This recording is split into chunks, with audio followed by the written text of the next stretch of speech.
Senhor.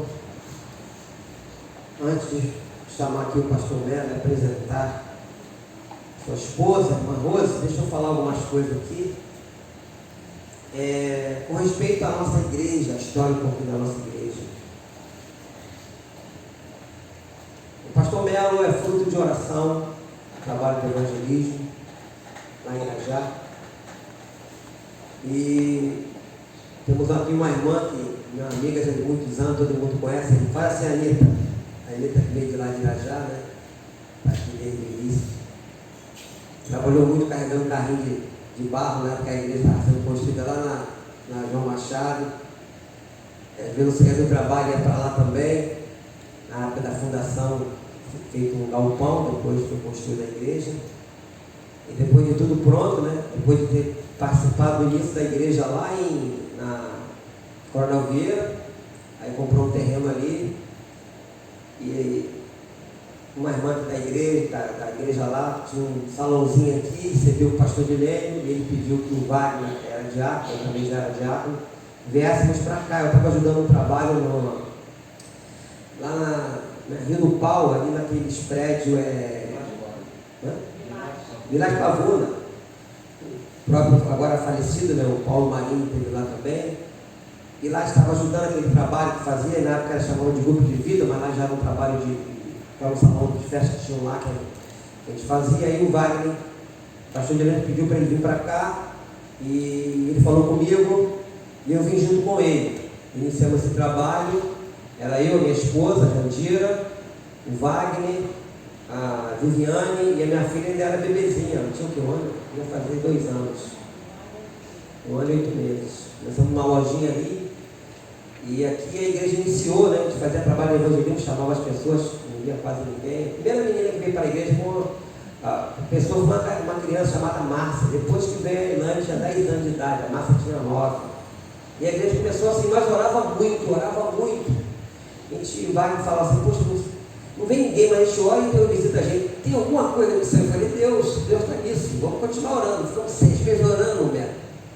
E depois veio chegando algumas pessoas, a tia da Elane, já falecida, veio também. Depois veio um irmão lá de Irajá para nos ajudar. Acho que você conheceu o irmão Nilton, acho que morreu atropelado, se não me engano.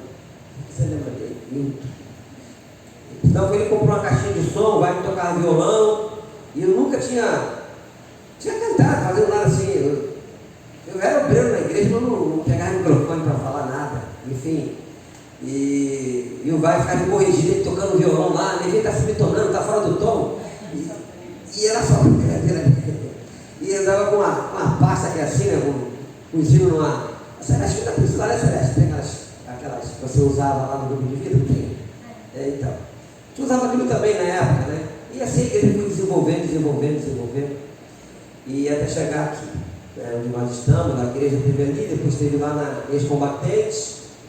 Aí alugamos aqui uma outra história, e depois viemos ali no galpão, e aqui nós iniciamos o trabalho, assim, no sentido de construir, a igreja está aqui hoje, né?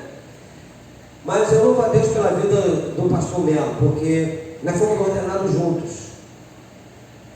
E nós estávamos conversando ainda há pouco, se você não tiver chamado para ser pastor, você desiste. Você pode ter curso de tudo, ser formado e você possa imaginar. Se você não tiver chamado, você desiste.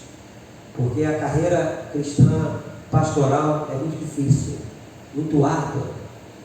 Você tem que amar a Deus em primeiro lugar. Se você amar a Deus, você não vai desistir. Por isso que Deus falou, Jesus falou com a Bíblia, tu me amas. Falou 3 vezes.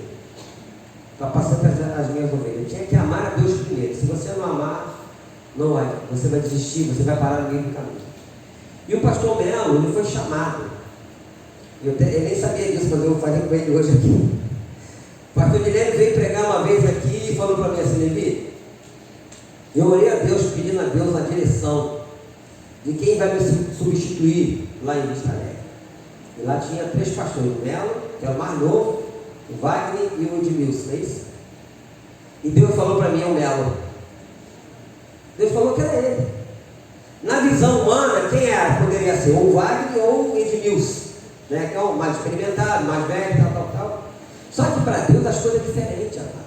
Eu falei de manhã pregando uma outra mensagem, até comentei com ele, que quando Samuel vai à casa de Jessé, Jessé é pai de Davi, dos outros filhos dele, achava que algum daqueles filhos seria o rei de Israel. Mas Deus fala para Samuel: tem mais ninguém não? Não, tem nada, Davi está lá cuidando da ovelha, mas chama ele aqui. Né? E quando Davi chega, esse é o homem. E Davi veio a ser o segundo rei de Israel. E detalhe, da linhagem dele, termina em quem? Em Jesus, através de Davi. Então, o chamado é isso. Deus falou ao coração do pastor Dilênio que o Melo seria um pastor que iria conduzir aquela igreja lá em Vista Alegre. E ele está conduzindo muito bem. Queria pedir a Rosa para ficar de pé. Você que não, eu já conheci ela muito antes do Melo, eu já conheci ela. Antes de se casar, eu já conheci ela, né, Rosa? Essa é a nossa irmã. E eu quero que a igreja fique de pé, igreja. Vem cá, Melo. Vamos também receber com carinho.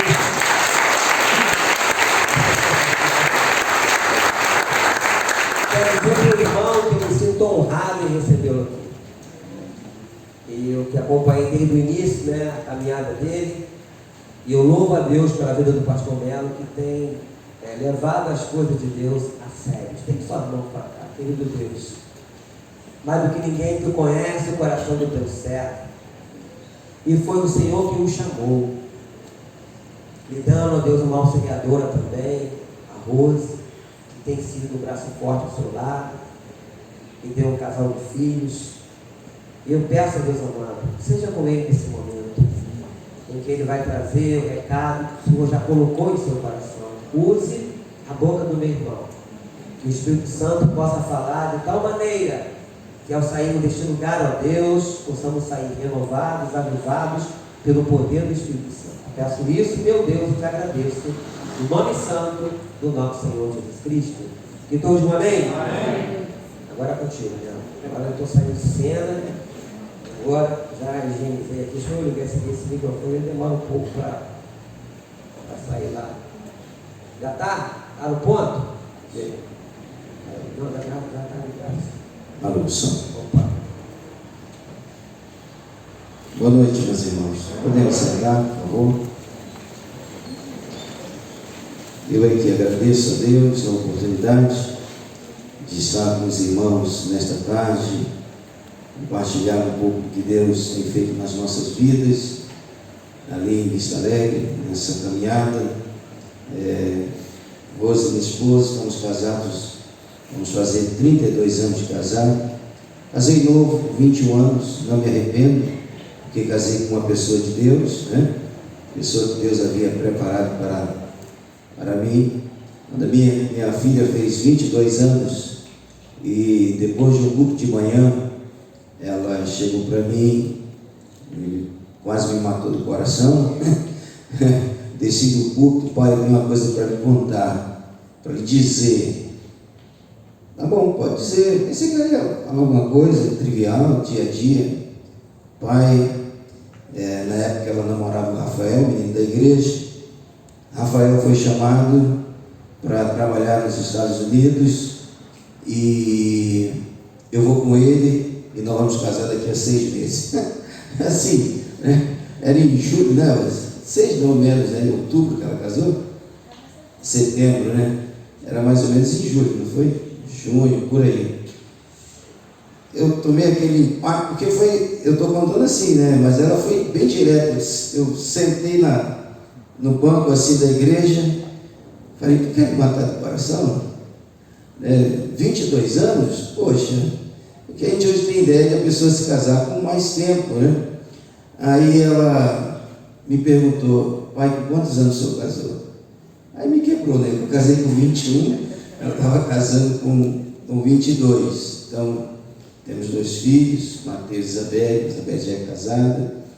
Não quer me dar neto por enquanto, eu doido para ser avô cedo, né? Porque ser avô cedo tem as suas vantagens, você pode correr com o neto. Ser avô tarde, né? Depois dos 70 fica ruim. Você vai ver o neto correr, mas não corre junto com ele. Então a gente está vivendo aí essa situação. Sou grato a Deus, sou da mesma escola pastor Levi, que é a escola do pastor Dilene. Tudo que nós aprendemos como igreja, o ministério, foi com aquele homem. Nós temos, eu e a minha família, temos uma dívida muito grande com o pastor Dilene. O pastor Dilene acreditou em mim e me ordenou com 21 anos de idade, 25 anos. 25 anos de idade. Era uma época bem difícil, né? Ser ordenado com 25 anos não era como a época de hoje. Na minha época, ser pastor tinha que ter essa chamada e essa coragem. Porque quando ele veio falar comigo sobre o ministério, ele disse: eu não tenho nada para te oferecer. Comecei servindo a Deus na igreja, sem salário, sem nada, com esposa e uma filha de um ano e pouco, quase 2 anos. Mas eu tinha essa convicção, isso que o pastor Levi acabou de dizer aqui. Sou grato a Deus pelo dedo do pastor Levi, da irmã Jandira, são companheiros de jornada, de ministério, de nos acompanhar, de nós nos acompanhar também, de orarmos uns pelos outros. Eu quero parabenizar o pastor Levi, a igreja também, os irmãos que estão investindo neste lugar. A igreja está muito bonita, parabéns a toda a igreja, porque isso só é possível com a participação, com o empenho, com o amor de todos. O pastor Levi disse que é um pedreiro aqui que está. Quem é o pedreiro que está fazendo a obra? João. Cadê? É o João. É da terrinha? É da Paraíba? Então somos conterrâneos. Estamos no mesmo patamar. Falando em patamar, ontem, o Fluminense, pastor Levi? Ninguém falou nada no grupo ontem, todo mundo calado, Mas nós somos lá João, nós somos de Itabaiana, toda a família ali de Itabaiana, na Paraíba, ali perto de Campina Grande, entre Campina Grande e João Pessoa, meus pais, meus filhos. E quando minha mãe veio do norte para cá, meu pai já estava aqui, eu nasci aqui, Mas a aparência não fala isso, Quem me olha diz: você é de lá. E lá está bom, a gente não briga com isso, não. Então eu sou muito grato a Deus por essa oportunidade. Tem muito tempo que eu não venho aqui, e quando o pastor Levi falou comigo, eu agradeci a ele pelo convite. Então eu aqui sou grato por essa oportunidade de estar junto com os irmãos, como eu falei, compartilhar a palavra de Deus, a graça de Deus sobre as nossas vidas. Então convido você a ficar de pé e abrir. Eu não sei se aqui o pessoal fica de pé, fica? Aqui. Desculpe. Eu sou assim, irmãos. Eu, quando estou na casa dos outros, eu me submeto às regras da casa, Eu não chego na casa de ninguém. Quando eu namorava minha esposa, até hoje, eu não abro a geladeira da minha sogra. Eu não tenho essa. Eu entro e me submeto às regras. Então, você aqui fica de pé, tá bom. 1 Coríntios 12, capítulo 12, do versículo 7 até o versículo de número 10.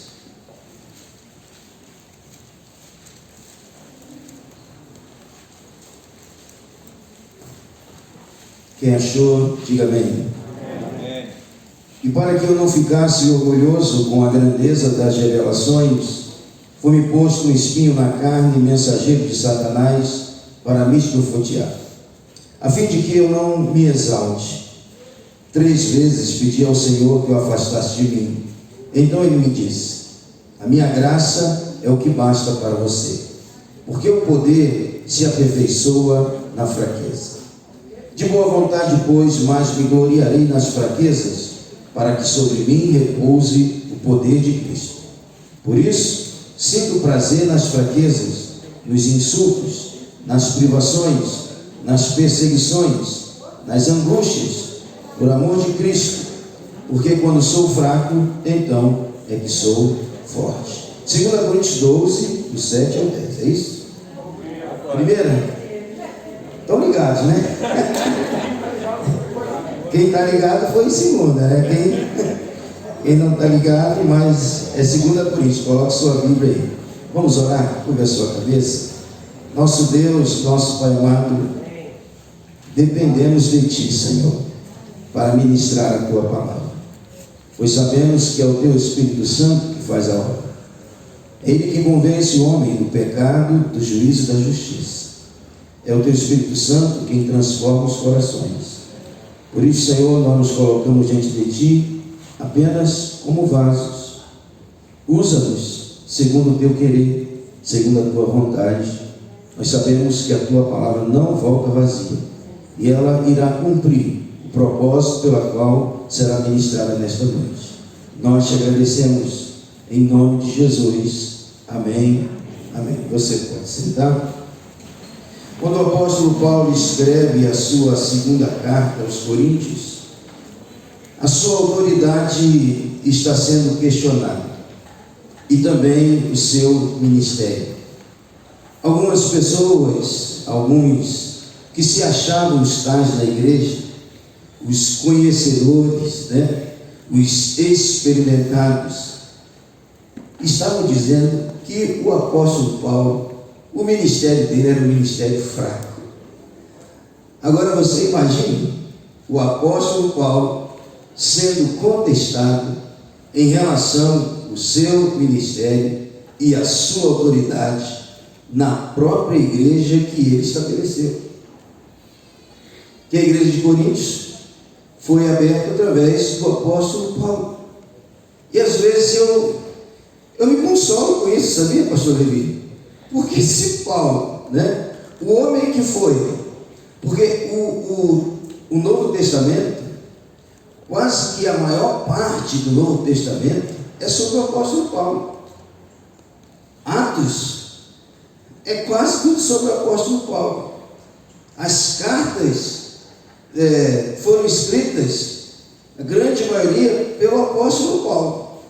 Um homem experimentado, um homem cheio do Espírito Santo, um homem cheio da capacidade de Deus, e no entanto, estava sendo questionado no seu ministério, na sua autoridade. Quando eu vejo isso, eu me conformo lá em Vista Alegre, quando alguém diz: o pastor Belo não está pregando nada. Disseram isso para Paulo, questionaram ele, um homem desse quilate do que era o apóstolo Paulo. Então eu às vezes me consolo com essa situação do apóstolo Paulo, e ele foi dizer para ele o seguinte: tudo bem, eu tenho uma experiência que Deus me deu que vocês não sabem. E ele começou a contar essa experiência, e a primeira coisa que ele diz, que para que ele não se ensoberbecesse, foi-lhe posto um espinho na carne. Versículo 7.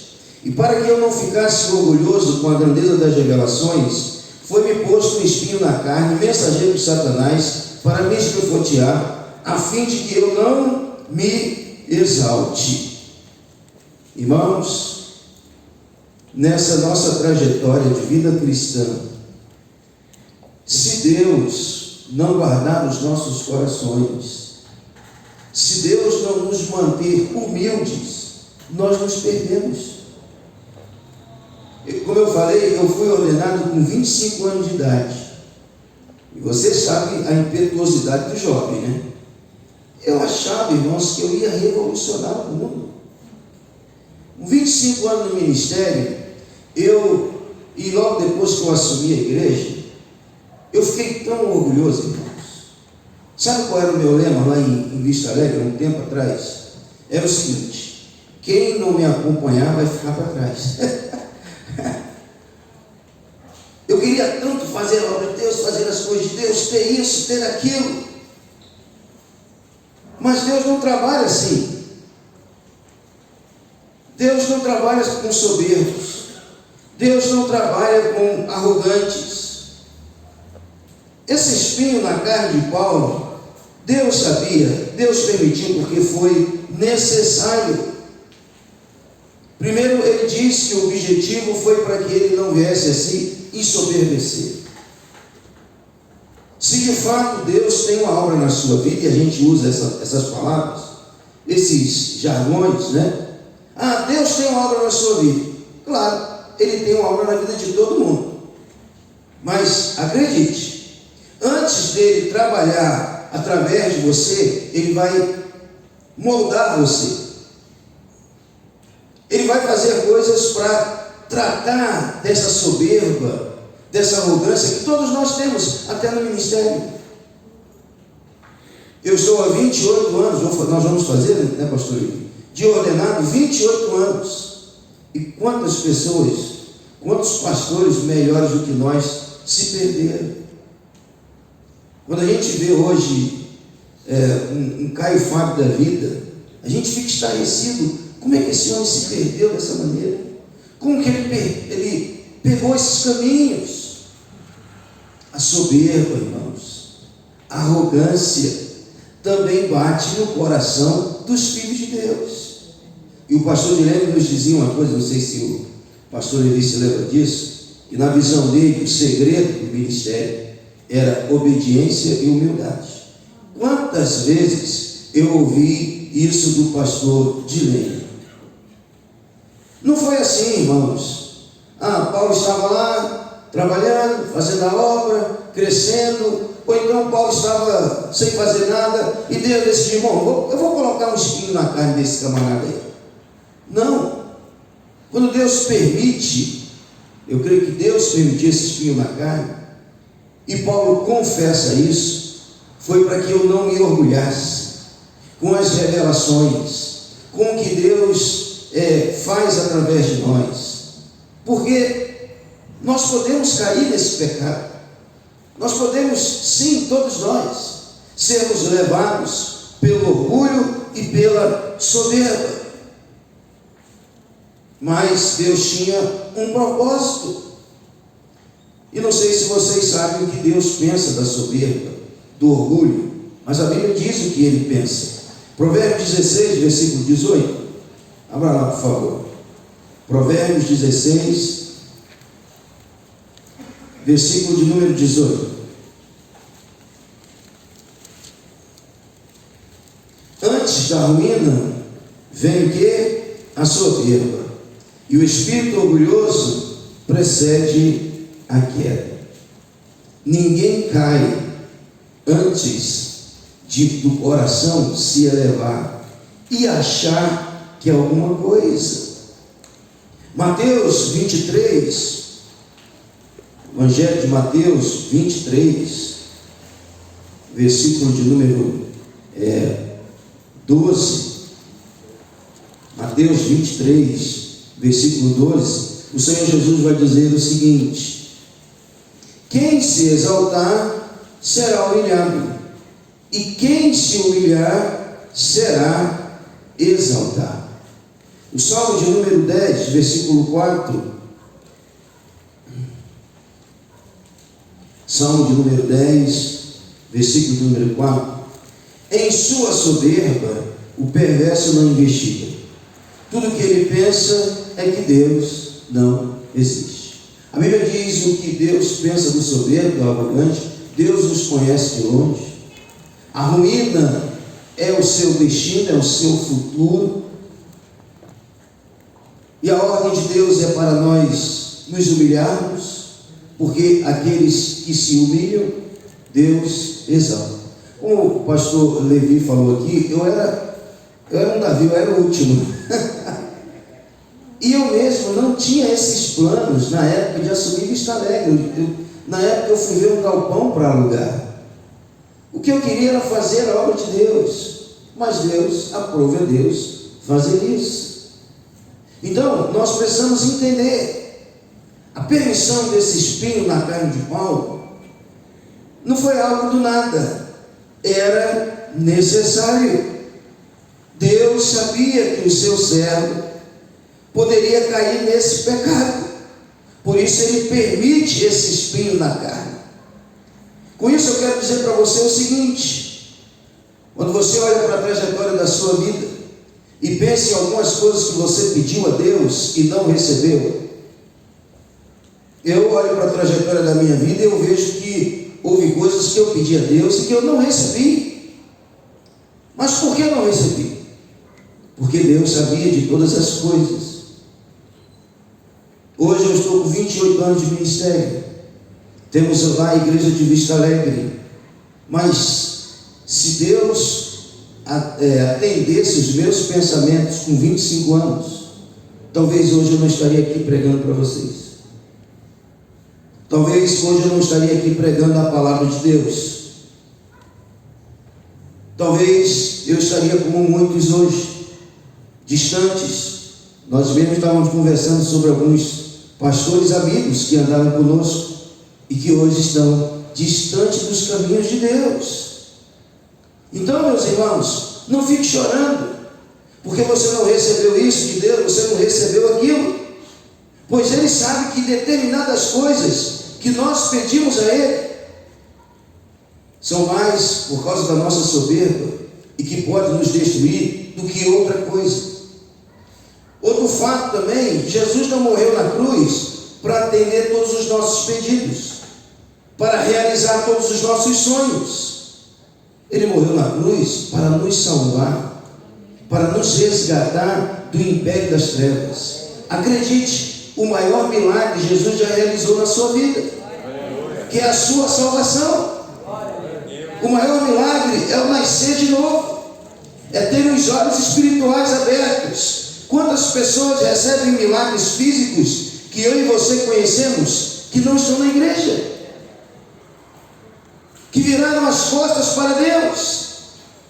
Mas o maior milagre, que são os olhos espirituais abertos para enxergar a graça e a misericórdia de Jesus Cristo, isso ninguém pode nos tirar. Na minha visão, este é o maior milagre. Então, quando eu olho para a minha vida hoje, eu dou graças a Deus por Deus não ter atendido certas orações minhas, certos sonhos e pedidos, porque esses sonhos e pedidos teriam me destruído. Então, o espinho na carne foi necessário. Mas, como em tudo o crente tem que orar, Paulo foi para os pés de Deus. Ele diz que orou 3 vezes, versículo 8: 3 vezes pedi ao Senhor que o afastasse de mim. Ele ora, ele pede a Deus, ele chora diante de Deus. Ninguém sabe que espinho é esse. Tem muitas especulações, mas ninguém consegue cravar, dizer de fato o que era. Se era uma doença, se era algo, alguma limitação ministerial, ninguém sabe. Mas a Bíblia diz que era um espinho que limitava Paulo em um certo sentido. E Paulo recebe, depois de orar 3 vezes, um não de Deus. Deus diz não para Paulo. E nós temos que aprender a lidar com os nãos de Deus. Existe um livro, não sei se você já viu este livro, eu vi só o título, confesso que eu não li. O título dizia o seguinte: aprenda a dizer não. Eu já me meti em muitas furadas, vamos dizer assim, em muitas enrascadas, por não saber dizer não. Porque pastor quer resolver o problema de todo mundo. A gente quer dar jeito na vida dos outros, a gente quer consertar pessoas, não é verdade? A gente quer fazer isso e às vezes a gente não diz não para certas coisas e depois está enrascado. Deus não trabalha assim. Deus não é como nós, pais hoje modernos, que se dizer não para o filho vai se revoltar, ele vai deixar você se revoltar, ele vai deixar você se debater, porque Deus é soberano, Ele é quem tem o controle de todas as coisas. Deus disse não para quem? Para o apóstolo Paulo. Paulo, eu não vou tirar esse espinho na sua carne. Como eu falei, eu tive que aprender a dizer não em certas situações, para certos irmãos, para certas coisas. Há pessoas que, isso já aconteceu, aqui não acontece isso, eu creio, mas lá em Vista Alegre, o pessoal vai para esses congressos, vai para esses encontros, vai para esse negócio. Irmãos, eu não proíbo nada não. Eu penso o seguinte: se é ovelha, vai ouvir a voz do seu pastor. É a primeira coisa que eu faço quando eu chamo alguém num gabinete para disciplinar. Primeira pergunta que eu faço: eu sou o seu pastor? Eu faço igual Jesus fez com Pedro: eu sou o seu pastor? Eu sou o seu pastor, porque se eu sou o seu pastor, você vai ouvir a minha voz. Você vai ver que o que eu estou fazendo não é para destruir você, não é para humilhar você, mas é para te ajudar, é para te ensinar, para disciplinar.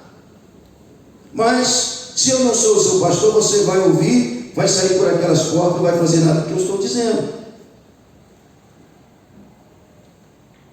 Deus era o pastor de Paulo, o Senhor era o pastor de Paulo. Então eu ouvi o não de Deus. E Deus diz não para nós. Se Ele disse para Paulo, não vai dizer para você e para mim. Só que quando nós recebemos o não de Deus, é diferente de um não de um amigo ou de um parente. Porque quando um amigo e um parente diz não, ele vira as costas e vai embora. Como eu estava dizendo, o pessoal vem, vai para esses congressos, vem cheio de coisas. Eu digo: meu irmão, essa não é a realidade da igreja. Nós estamos conversando sobre G12, trabalho em células. Eu não apliquei na igreja porque Deus não mandou fazer. Mas todo mundo está fazendo, as igrejas todas estão crescendo. Mas vem cá, Deus não mandou fazer. A igreja não é minha, é dele. E a gente sofre essas pressões, principalmente com as ondas que estão aí hoje pelas igrejas. Paulo ouviu o não de Deus. E como nós reagimos ao não de Deus? Quando alguém diz não para nós, um parente, um amigo, ele vira as costas e vai embora. Mas quando Deus diz não, é diferente. Deus não vira as costas e vai embora. Foi assim que ele fez com Paulo. Ele disse não. Versículo 8: 3 vezes pedi ao Senhor que me afastasse de mim. Então ele me disse: a minha graça é o que basta para você. Irmãos, é necessário maturidade para ouvir o não de Deus e se submeter à sua graça. Porque às vezes, sabe o que acontece? Nós nos comportamos como crianças. Eu criei 2 filhos, um ainda está comigo. E a gente sabe como criança se comporta diante do não do pai. Eu tive que ensinar os meus filhos a receber não. Ah, pai, o senhor não posso dar agora. Minha filha até hoje diz que eu fui dar celular a ela com 18 anos, não sei quantos anos, e reclama que para o Mateus eu dei mais cedo. Às vezes nós nos comportamos diante de Deus como crianças. Você já viu por aí pessoas, até pastores, dizendo: se Deus não ouve a sua oração, se Deus não ouve o seu clamor, coloca ele contra a parede. Vamos determinar para Deus. Quando eu ouço isso, sabe o que eu penso? Deus imprensado na parede e a gente com as mãos no pescoço de Deus. Se o Senhor não fizer, eu vou te abandonar, eu vou te deixar. Que loucura é essa, irmãos?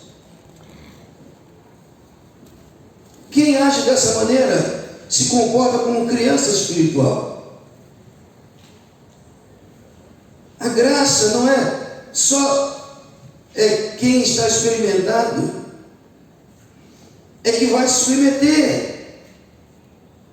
Mas às vezes nos comportamos assim como crianças. Deus disse para Paulo: Paulo, a minha graça te basta. A minha graça te basta. Sabe o que aconteceu? Paulo não se espelhou. Por isso que eu estou dizendo que é necessário maturidade para compreender o não de Deus e submeter à graça de Deus. Essa semana fui visitar um casal lá da igreja e ele foi diácono há muitos anos lá. Um homem que me ajudou muito, faz parte da história de Vista Alegre. No momento em que muitos me deixaram, ele permaneceu firme. Mas esse diácono, ele começou a sofrer de Parkinson. E às terças-feiras a gente faz culto de oração na igreja. Eu chamo os diáconos para orar junto comigo. E ele começou a faltar às terças-feiras. Com vergonha. Porque como é que ele ia orar com as pessoas com a mão tremendo? E ele veio falar comigo e eu compreendi.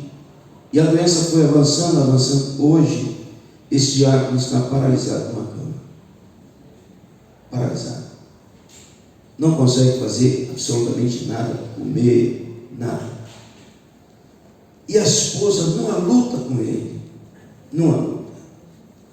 E quando eu fui visitá-la, que eles estão morando agora em Coapa, uma vez por mês, eu vou visitá-los, tenho esse compromisso.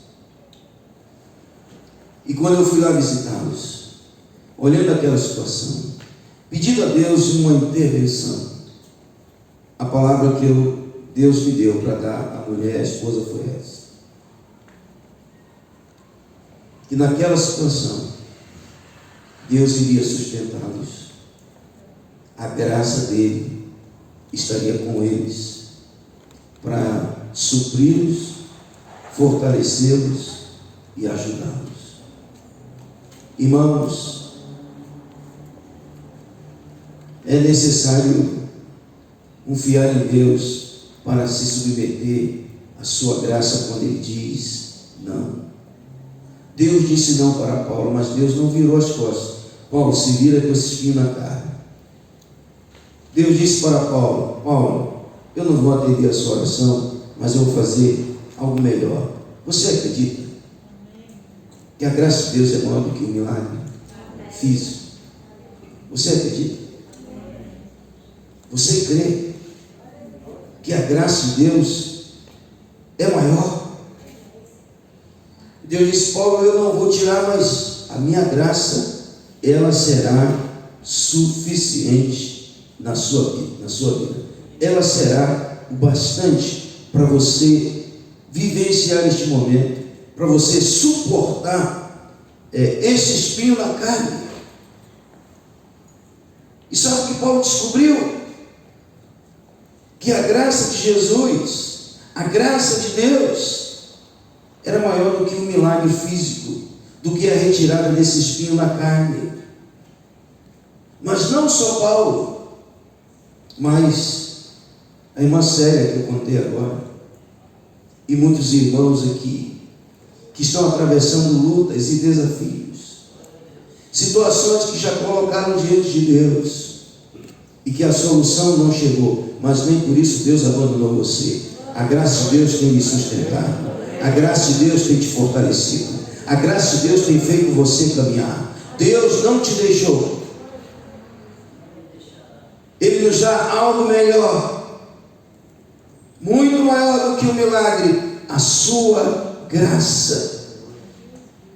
No Salmo 63, versículo 3, é isso que o salmista vai dizer: que a graça do Senhor é melhor do que a vida.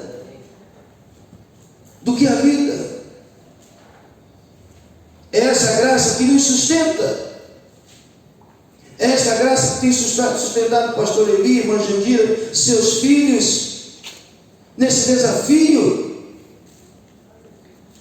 de trilhar o Evangelho e fazer a obra de Deus. Paulo, a minha graça te basta.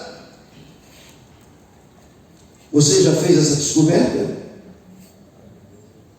que a graça de Deus é maior do que os milagres. Eu vejo irmãos lá dizendo: pastor, se não fosse Deus na minha vida, diante desta situação, eu já teria desistido. Você sabia que nesse exato momento, muitas pessoas estão planejando o seu suicídio, algumas se suicidando, porque não conseguem suportar as desilusões, as traições, o fracasso, as lutas. E no entanto, você enfrentando suas lutas, talvez traições, talvez grandes dificuldades, mas você está aqui de pé. A graça de Deus tem sustentado você. A graça de Deus tem te fortalecido. Irmãos, nós temos a graça de Deus a nosso favor. Se não fosse a graça de Deus, nenhum de nós estaríamos aqui nesta noite. Quando Paulo entende que a graça de Deus é suficiente, ele não reclama, ele não ora mais por este assunto, mas veja o que ele vai dizer. Então ele me disse: a minha graça é o bastante para você, porque o poder se aperfeiçoa na fraqueza. De boa vontade, pois, mais me gloriarei nas fraquezas, para que sobre mim repouse o poder de Cristo. Paulo entende que a graça de Deus é maior do que o milagre. Paulo entende que a graça de Deus o faz crescer espiritualmente e confiar ainda mais em Deus. E outra, esse espinho na carne não atrapalhou Paulo nos planos e propósitos que Deus tinha para a sua vida. Por quê? Porque ele confiou que a graça de Deus era maior. Quando Paulo estava preso em Roma, quando todos acharam que em determinados momentos da vida de Paulo ele estava acabado, preso em Roma, ele evangelizou toda a guarda romana. Aquilo não foi um problema para ele parar de pregar o evangelho ou fazer a obra de Deus. E eu tenho uma experiência sobre isso. Eu tenho um diácono lá chamado Elias, e esse diácono tinha um problema no pé recorrente e estava na iminência na época de perder o pé, e ele estava internado para operar. E eu fui visitá-lo no hospital. E a gente, quando vai visitar uma pessoa numa situação dessa, né, a gente pede: Senhor, me ajude, me dá uma palavra, Senhor, conforta o teu servo. Quando eu cheguei lá, que fui no quarto, cadê o homem? Onde é que ele está?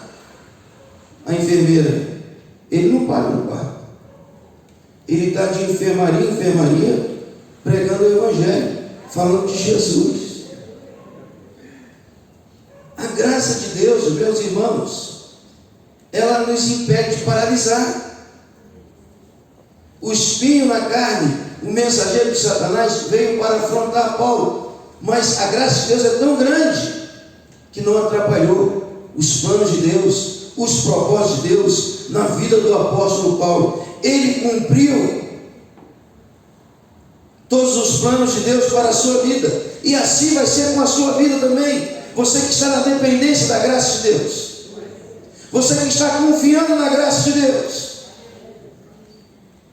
você que depende da graça de Deus, nenhum espinho, nenhuma situação, por maior que ela seja, vai impedir de Deus cumprir os seus planos e propósitos que Ele tem para a sua vida. Porque a graça de Deus é maior do que a vida. A graça de Deus é maior do que qualquer espinho na carne. A graça de Deus é maior do que qualquer traição. A graça de Deus é maior. Então Paulo entende isso. Não esperneia. Não diz: Senhor, eu estava hoje pregando sobre Elias, né?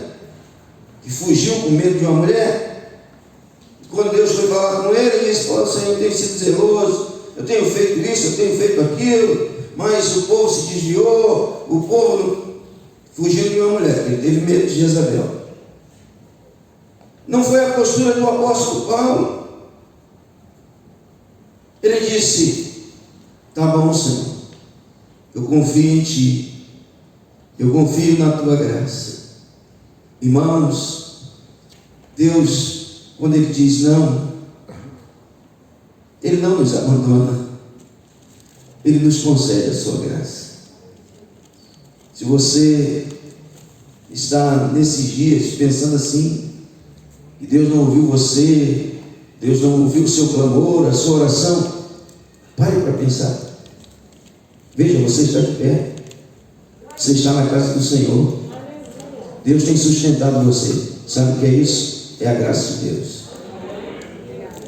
Paulo não chorou, Paulo não reclamou. Paulo disse o seguinte: então, o que eu vou fazer?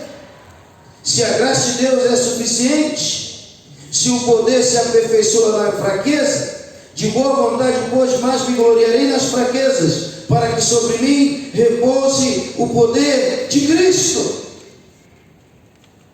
Então, quanto mais você compreende a graça de Deus, mais você é fortalecido na sua fé. Você não se sente abandonado, deixado. Você sabe que Deus está conduzindo todas as coisas. Então Ele vai dizer: por isso eu sinto prazer nas fraquezas, nos insultos, nas privações, nas perseguições, nas angústias, por amor de Cristo. Porque quando sou fraco, então é que sou forte. Paulo entende que debaixo da graça de Deus, apoiado, sustentado pela graça de Deus, irmãos, ele não seria um derrotado. Mesmo carregando um espinho na carne, ele não seria um derrotado, porque a graça de Deus é maior. A graça de Deus nos sustenta, a graça de Deus nos fortalece. Agora, é necessário confiança em Deus para entender isso.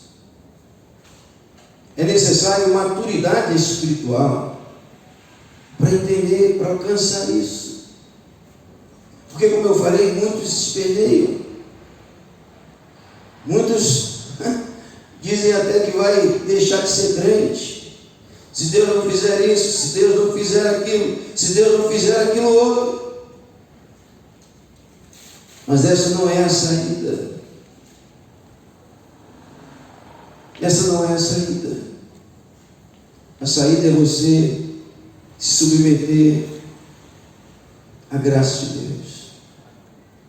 Deus disse não, mas a graça dele não vai lhe faltar. E Deus pode todas as coisas. Em Lucas 5:12, um leproso chega diante de Jesus e diz: Senhor, se tu quiseres, eu posso ficar limpo. E Jesus disse: eu quero. E o texto diz que na mesma hora, no mesmo momento, o homem foi curado da sua lepra. Para alguns, Jesus vai dizer: eu quero. Mas para outros, Ele vai dizer: a minha graça será suficiente.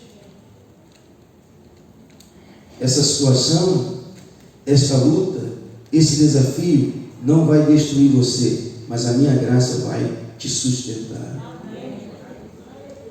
Eu tenho uma irmã na igreja que ela luta com um filho autista. E não é fácil. É bem difícil. O menino é enorme. Tem dia que ele está violento com essa pandemia, eu nem sei. E toda vez que ela vai à frente, toda vez que tem dias que ela chega bem debilitada, mal dessa situação, irmãos, Deus só me leva a orar por ela nesse sentido. Minha irmã, a graça de Deus vai te sustentar, a graça de Deus vai te fortalecer.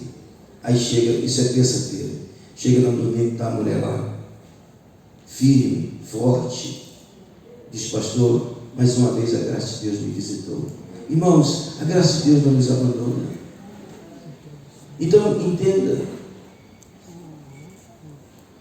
Não inveje. Eu sei que o testemunho, e tem que ter testemunho mesmo, das curas de Deus, do que Deus faz. Mas tem que ter testemunho também da graça de Deus. Ué, Paulo está dando testemunho da graça de Deus. Pastor, eu estou passando por essa situação, eu estou vivendo essa dificuldade. Pastor, eu estou lutando nessa questão, mas a graça de Deus está me sustentando. Eu não vou desistir da minha fé, eu vou continuar firme na presença de Deus. Esses testemunhos têm que começar a surgir. Porque a graça de Deus, na minha visão, é maior do que um milagre. Porque a graça de Deus, nessa situação do apóstolo Paulo, fez ele crescer e ser ainda mais dependente de Deus. Para alguns, Jesus vai dizer: eu quero, fica curado. Mas para outros, ele vai dizer: a minha graça te basta. Ela vai ser suficiente. Você vai passar por essa situação. Você vai continuar firme, compromissado na obra de Deus, no reino de Deus. Isso não vai impedir os meus planos na sua vida, porque a minha graça vai te sustentar. E o que nós estamos celebrando hoje? O que nós estamos celebrando hoje? 35 anos da graça de Deus na vida desta igreja. Da graça de Deus na vida do pastor Levi e Jandira e de toda a igreja. Porque é ela que tem nos sustentado. Meus irmãos, a orar a Deus e agradecer a Deus pelo que Ele tem feito na sua vida, não se esqueça de agradecer pela graça de Deus, porque é ela que tem nos sustentado. É a graça dele que tem me sustentado. Eu não tenho vantagem nenhuma para contar aqui. Que eu fiz isso, que eu fiz aquilo, que eu fiz aquilo outro. Tudo, se estamos de pé, né, Lúcia? Se chegamos até aqui, se Deus escolheu a mim e não os outros, é a sua graça. Eu devo tudo à graça do Senhor Jesus Cristo. E eu creio que essa é a postura também de pastor Levi e de Jandira. Eles devem tudo à graça e à misericórdia do Senhor Jesus Cristo. Então, meus irmãos, não se angustie, não se apavore, porque quando Deus dizer não para você, Ele não vai virar as costas e ir embora. Ele vai lhe dar graça para te capacitar e suportar, seja qual for o espinho que virá. Amém, irmãos? Amém. Você crê assim? Eu creio. Vamos ficar de pé.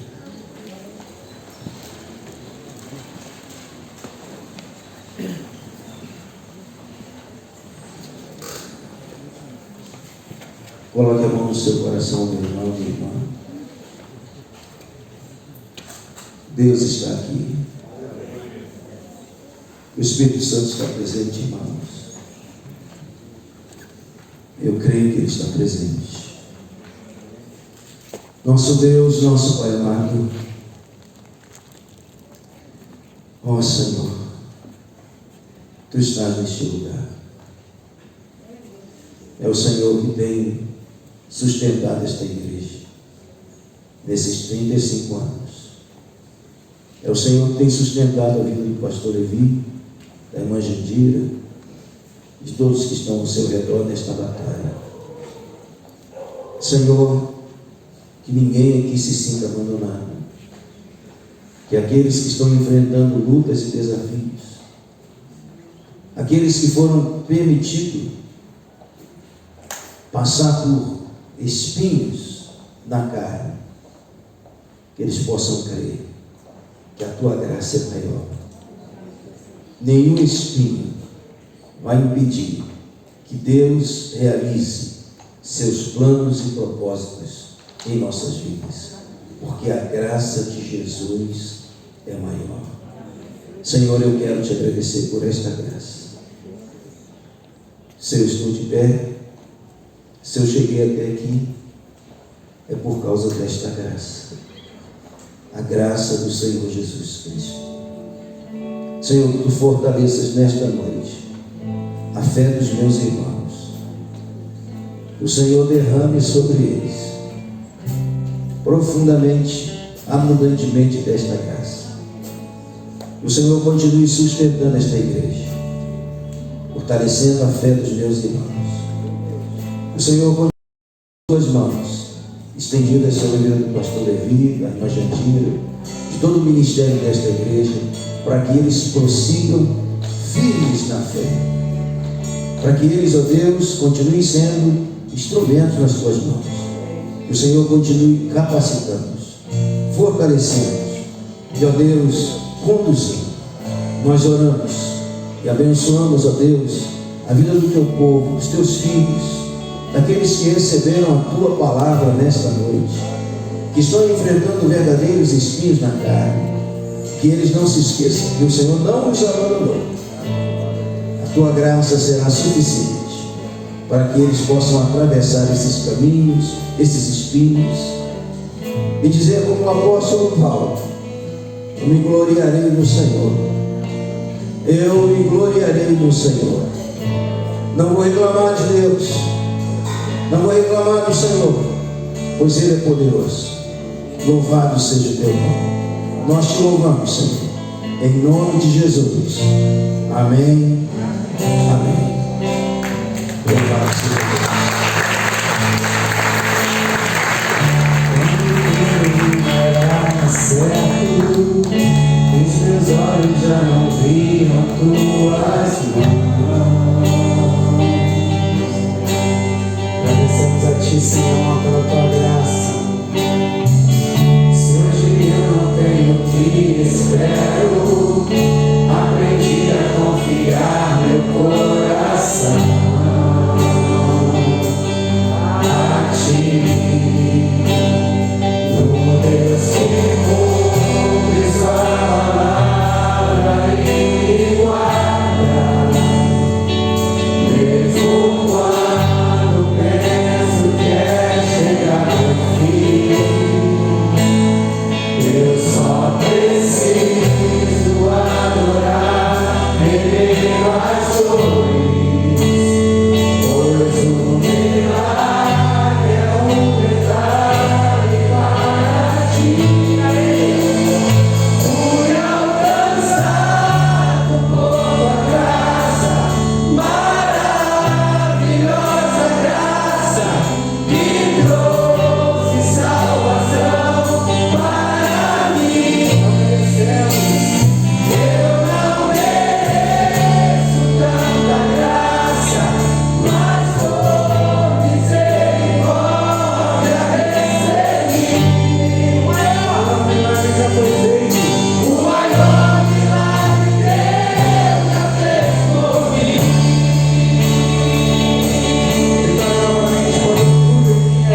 uma vez uma palavra edificante.